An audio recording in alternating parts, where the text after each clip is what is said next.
Well, guys, it is on to Book 3, Eye of the Storm, chapters 15 through 21. I am so excited to start this final book and see what happens to the characters in our journey. The White Ship. She was one of the fastest vessels that was ever built. The man who should be king of the English now, the son of King Henry, was on board when she sailed off. And with the prince there were 140 knights and many nobles, all on their way from Normandy to England. They say the ship hit the rocks, and then a fire broke out. Even before the White Ship had departed, the prince and his men had begun to drink and get violent. Monks that were meant to bless the voyage were then forced to disembark. Some say the ship had been cursed. The king's son and many of his family were pulled down into the Black Sea that night.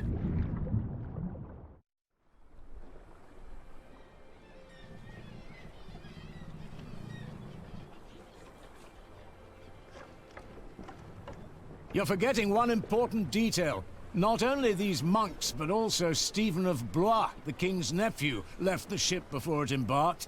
They say he got ill. That old rumor. The same Stephen who calls himself the King of the English now. What? That cannot be a coincidence. Yes, it can be. Of course he's king now. He survived. He is the king's nephew. What do you think, my lord? I think Stephen is a clever man. Clever enough to have his whole family perish. But why he would want to rule that god-forsaken rock, I will never understand. What makes you say that? I love my country. Then why are you leaving? Well, because I want to see something new. I'll tell you what you're going to see. A proper country, where people know how to behave.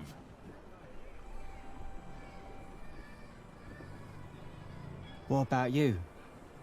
Why are you leaving?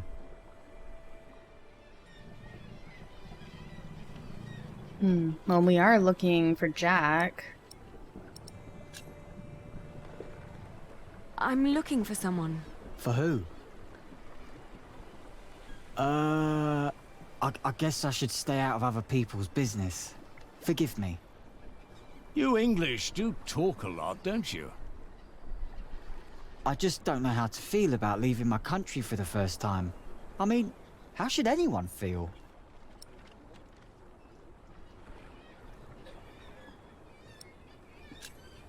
Hopeful?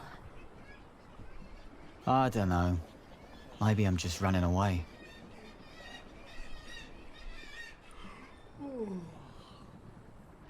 You should all get some rest. It will not be long now till we reach Cherbourg. Thank the Lord. I can't wait to be back.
Chapter 15, The Journey. In the late summer of 1142, I had left my home country, England, for good. My old life lay in shambles, as did my former home of Kingsbridge. Having failed both my friends and family, I had set out to find my baby's father, the man I still loved with all my heart, Jack Jackson. And so early one morning in July, I finally arrived on the shores of Normandy. With nothing on me but a pouch of coin and a young, curious face yet unnamed, who was just as unfamiliar to this new world as was I. The White Ship. Well, I was hoping that we were going to start out as Jack, but I guess we do have to start out as Eliana to find, you know, like a way to figure out where Jack went, and then I suppose the book is going to show us, or like later on it's going to show us what actually happened to him. So the sinking of the White Ship 1120. The White Ship was one of the fastest ships of its time. It was steered by the son of the captain of the Mora, the ship that brought William the Conqueror from Normandy to England when he invaded England in 1066. Like his father before him, the captain of the White Ship gladly offered his vessel to many members of the royal household of King Henry for passage on their travel from Normandy to England to visit the king. But like all other poor souls who went aboard the ship, the captain did not survive the voyage. In the dark of night, the ship hit rocks and a fire broke out. The ship was dragged down into the dark abyss of the sea, and with it many of the king's heirs. Stephen of Blois was meant to be on board as well, but it is said a sudden sickness caused him to leave the ship before it set sail. That November night, as the White Ship sank, Stephen became the last remaining heir to the English throne, and thus some claim he was responsible for the sinking. You know what? I agree. I suspect some fishy business here. Trace Jack's route into mainland Europe. So we have the ship that we came in.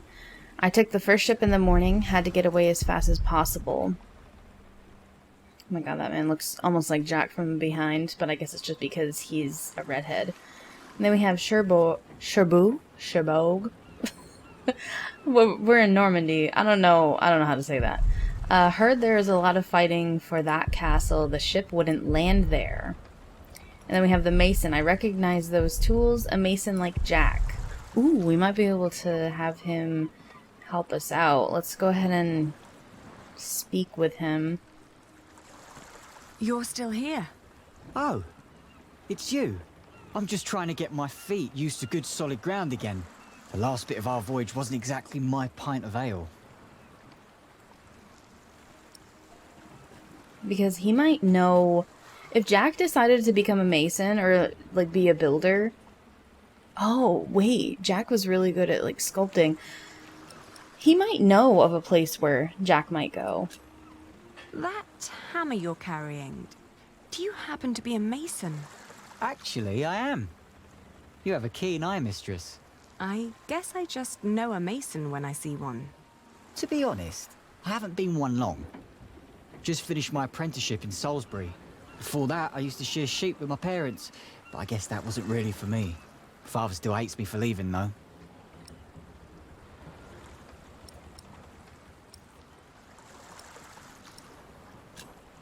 What will you do to find work here as a mason? Don't know. That's for me to find out. All I heard was that the wages are better over here. So you'll just travel from town to town and look for employment? Right. And I'll start in Marseille. A fellow mason told me about the abbey there. He said these Normans build their churches quite differently than we do back home. I need to see that with my own eyes. Maybe learn a thing or two. Alright, maybe Jack went to see the abbey in Marseille.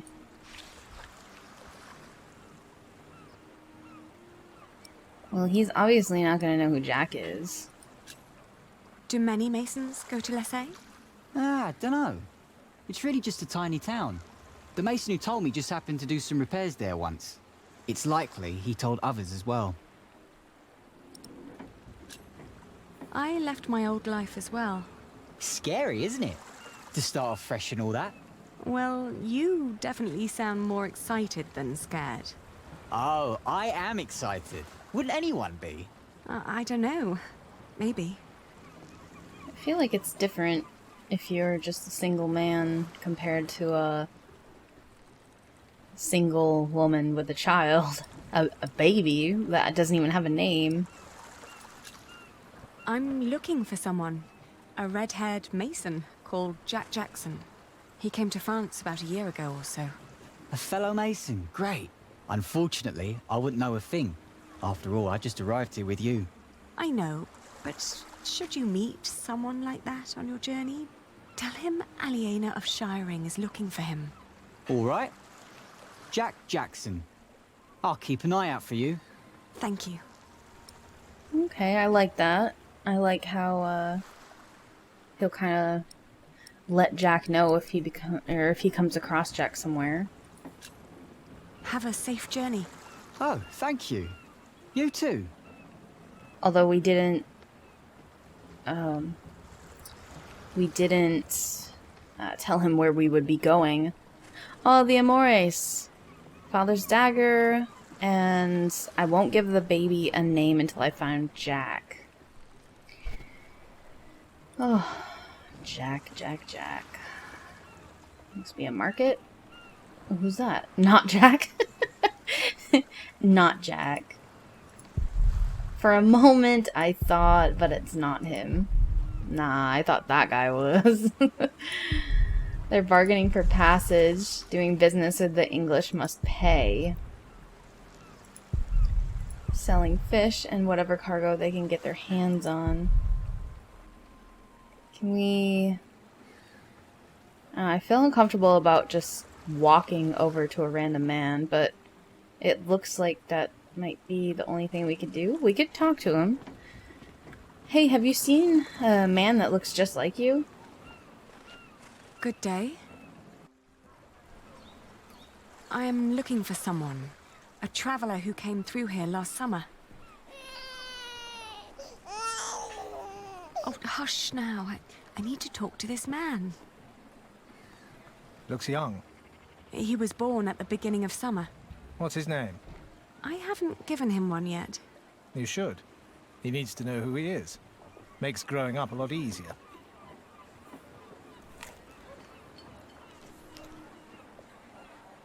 You said you're looking for someone.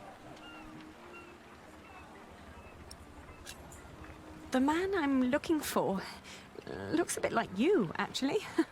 A bit more boyish, though. So he has red hair, but no beard. Well, I don't know every redhead around these parts. There are quite a few of us. Most of my family here in Cherbourg is ginger. Oh, his name is Jack Jackson, and he is a mason. No. No, sorry. I haven't seen him. And I come here every day. Maybe Amay saw him. She helps the sailors get their cargo to the nearby towns. Carries travelers, too. I'll ask her. Well, thank you. Well, at least he was nice about it, although he gave me some unsolicited advice. Appears to be her coach. She must know her way around France. Okay. Let's see if she knows anybody that's also a ginger. Hey, you. That's quite a bundle you got there. Where are you headed? This is the thing, though, is that... Oh, I'm just looking for a redhead that showed up last summer. Like, who's gonna remember that? Do you know the road to Lessay? Been there, seen it. But I hope you're not planning to go there on foot. Tell you what, you give me some coins and I'll treat you to me wagon. You can even change your destination once we're on the road, what'd you say?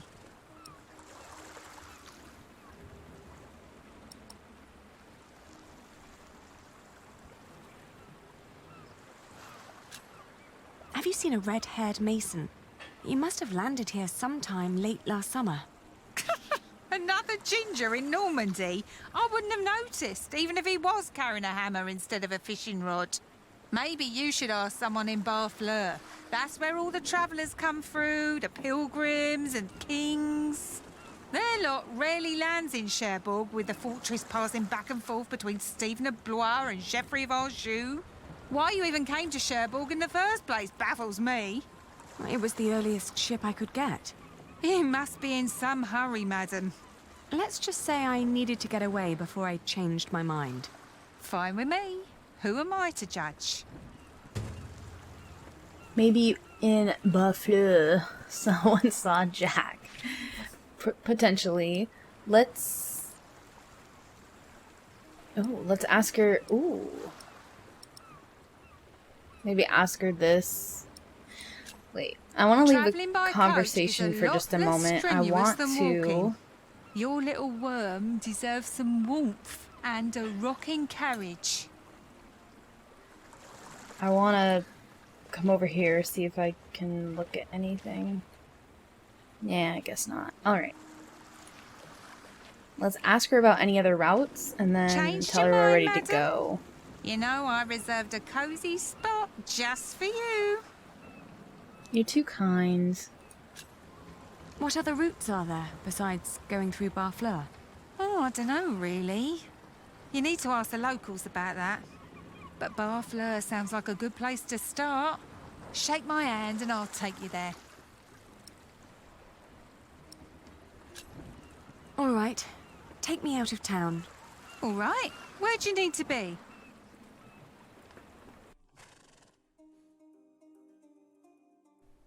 Oh, damn. We're going to be going for a while, aren't we? Well, let me see here. We want to go to...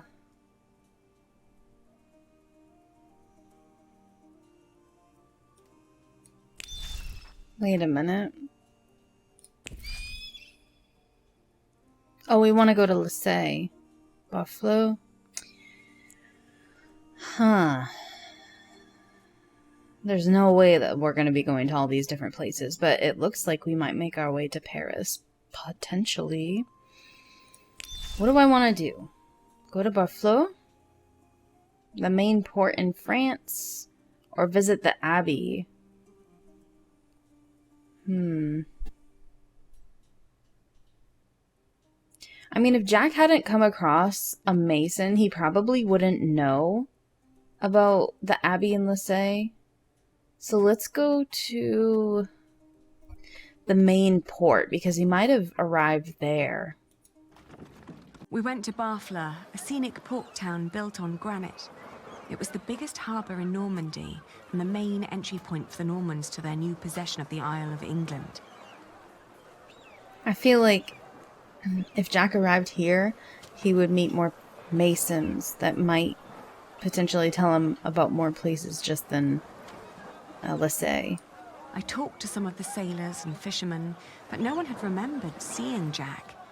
How could they? Almost a year had passed since he, a simple mason, had journeyed through the busy town, a town with no memory other than that of the last king who passed through on yet another one of his violent conquests. Maybe I was approaching this the wrong way. What had drawn him to France in the first place? The distance to Kingsbridge? Or something specific? What was my lead?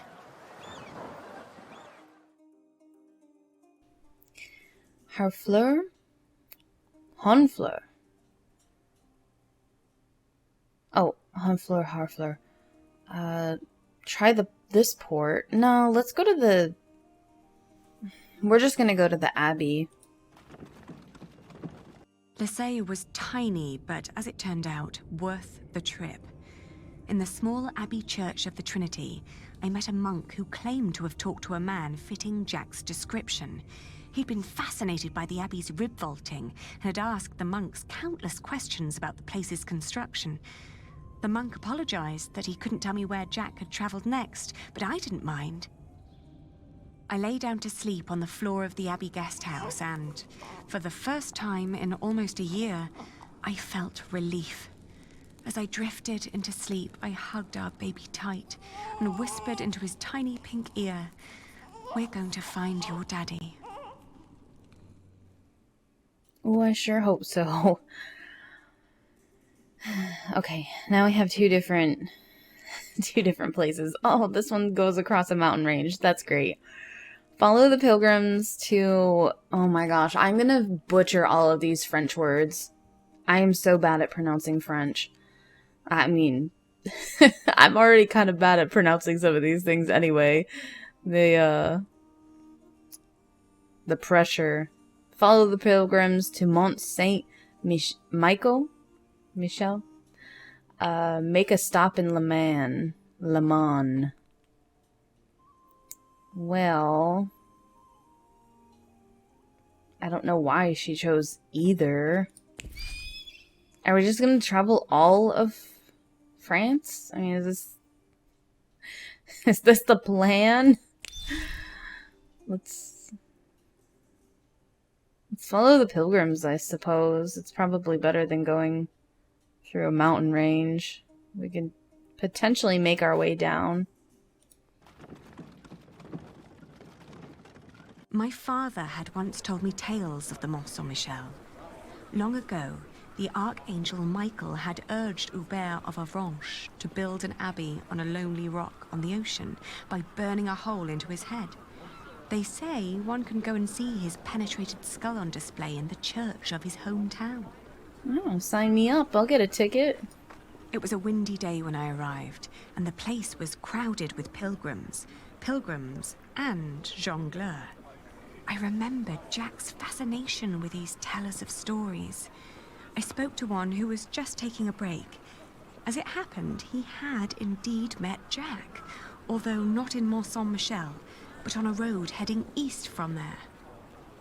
Apparently, Jack had been hopelessly tracking jongleurs who might have known his father, Jack Cherbourg. But as he'd been gradually running out of money, he'd intended to look for work in Le Mans or Tours. That was about 6 months ago. I was catching up. Here we go. I mean, he could have... If 6 months ago he was stopping here, it means that he could potentially have gone here next. Oh, no. Okay, let's go to Toul. Literally gonna be traveling all of France.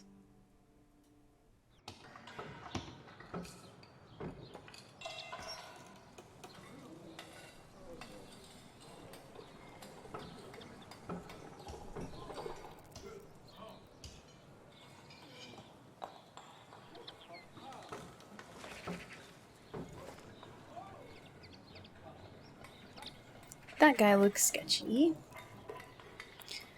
Alright, let's take a look around. So we have church designs. Like the one Tom used to make back in Kingsbridge, everything feels so far away now. Well, at some point, I'm guessing we're going to go back to Philip and see what happens over there, because the older guy... Oh my gosh, I'm forgetting his name right now. He was definitely plotting something against the Hemleys. Well, it's going to be... I don't know. Well, we'll just get to it when we get to it. Let's pay attention to what's going on here. I'm getting so excited to see what happens next. Pointy arch. Aren't they usually round? Never seen them like this. Just like in Kingsbridge, although the design looks very different. Almost from another world. Well, it's a different design. You know, not everything is the same. A statue of Mother Mary. You and me both know being a mother is not easy. Important looking man. He looks sketchy. I mean, but he could also be the builder. You know, like the head builder. Seems self-assured. A bit of anger on his lip, though. Let's go talk to him. Good day. Are you the master builder? What is it? I'm looking for a mason who may have passed through here. An Englishman with carroty hair. He calls himself Jack Jackson. A redhead? Yes. Did you see him? He might have asked for work here. No, I'm not looking for new masons. We're just doing repairs. Ah, but was he here? No, never seen him. Now, stand back, woman. Something could fall on your baby's head.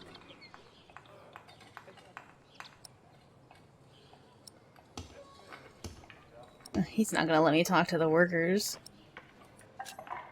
Are there other construction sites around Tours? Well, yes, it's a big town. And where would an outsider most likely find a job? Dunno. Ask around.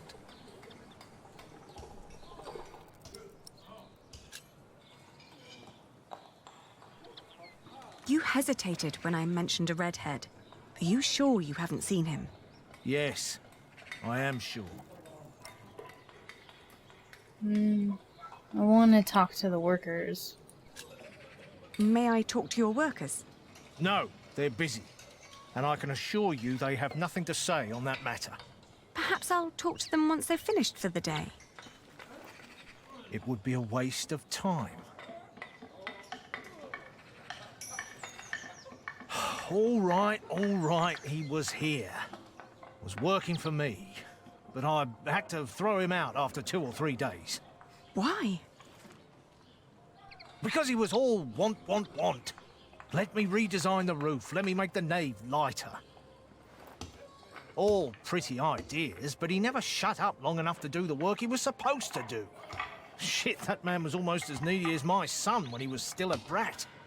He does know a lot about his craft. Well, I know masons like him. They grow up gifted, but without a mote of discipline in their guts. Can't work with someone like that. Do you know where he went next? No idea. Maybe to Limoges or Angoulême. Maybe even to La Rochelle. Seemed to have plans for every cathedral on God's green earth, but none for himself. I understand. I'll leave you to it then. Bon voyage.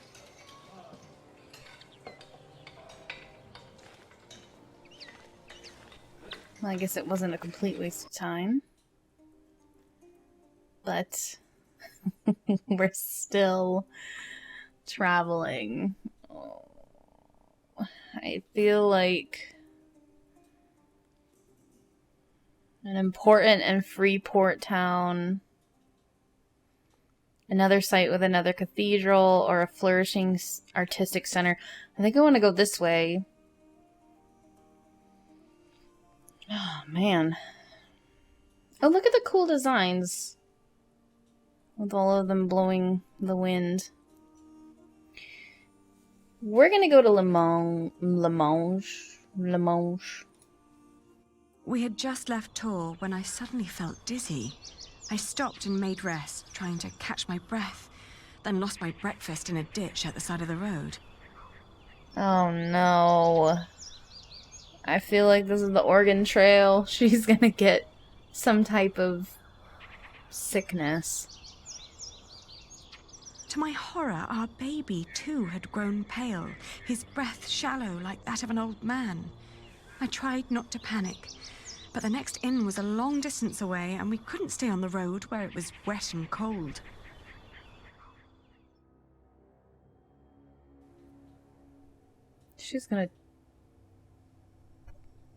This baby's gonna die before he even meets Jack. Oh, it's such a long way to this next town.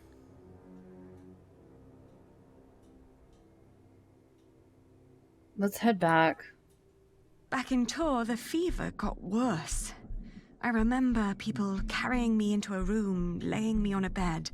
I tried to feed my baby, but after that, everything turned into a blur.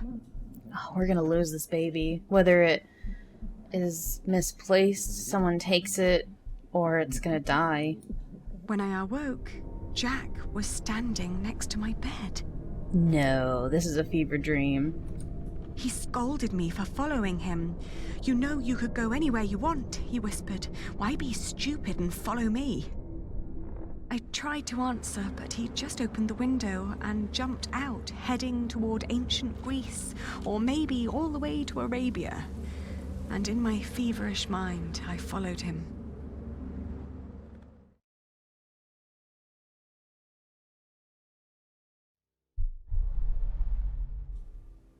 Oof. I feel like she's gonna die. This isn't good. Birthplace of philosophy or the cradle of civilization. Let's go to Arabia. Oh wow, look at the map. It looks really cool. The further I went, the angrier I got. For years, I'd been fighting for my family. I'd committed myself to an oath to my father. I'd built up a business to sustain it and even married a man I despised so I could create a future for the people around me. I'd known nothing but my duty to the men in my life, while the man I was trying to find lived a life of casual irresponsibility. He traveled the world on a whim to learn about mathematics and philosophy, while I had to raise the child he'd fathered. When could I do anything just for myself? I asked the world as I went on.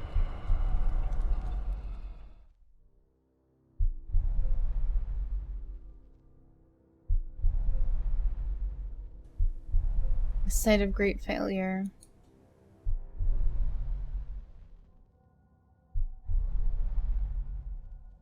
I'd traveled in a circle all the way to the edge of the world and back, only to return to the place of our failure. With my eyes closed, I listened to the sound of ripping yarn and crumbling walls, and of coaches carrying good people away into a cloud of crimson dust.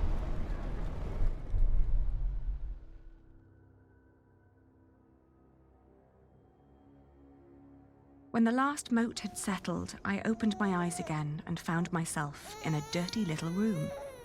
An old maid was sitting next to my bed and smiled at me, then handed me my baby.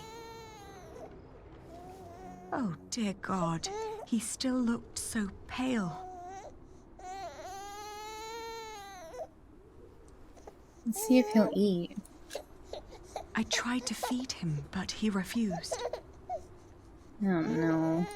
Oh, please, God, let him live. Don't punish him for my own sins. I gently caressed his head until finally he put his mouth to my breast and drank more and more, becoming greedier with every swallow. We had both been spared. We rested one more day. Then I gathered my things and headed back to the cathedral to thank the Lord for his mercy. I wonder what would have happened if we had just pushed on. I bet we would have... something bad would have happened.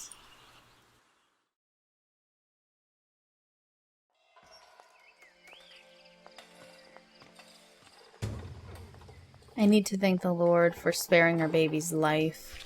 Also, this gentleman is close. Might be able to speak with him. Good place to say my prayers.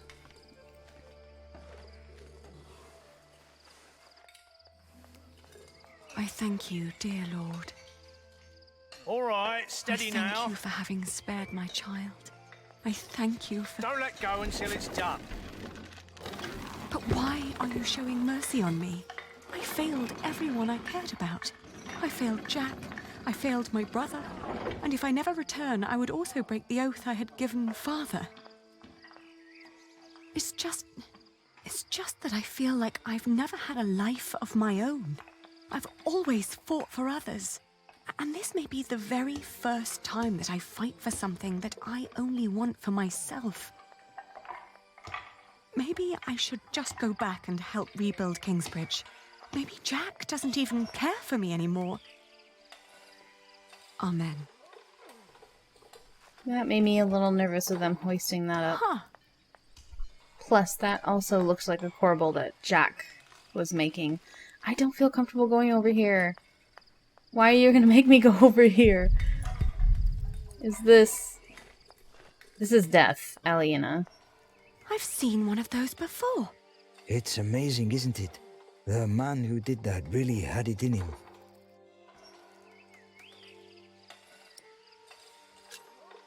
Had what in him? The spirit of a true Mason. It's a shame that the master let him go. In just 1 month, he did so many things.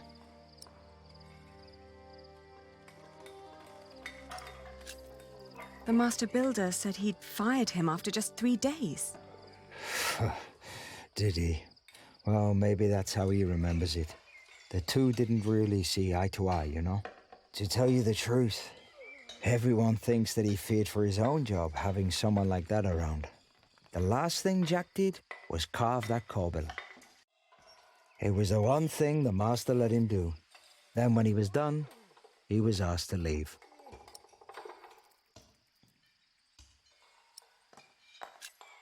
Your master said he had no discipline. Let me tell you something. Jacques worked very hard on it. He was impatient and had a temper, but you could see that he tried to overcome it. Conquering that rock was very important to him. Oh, I understand that so well. Do you happen to know where he went next? He wanted to walk the pilgrim trail to Santiago de Compostela. The Camino? The Way of St. James? He said he might find someone there who knew his father. Just one more thing. How was he when he left? Never thought about that. Relieved, I guess. He seemed ready for something new. Thank you so much for your help. Think nothing of it. And good luck on your travels. May you find what you are looking for. It was a good idea to go back.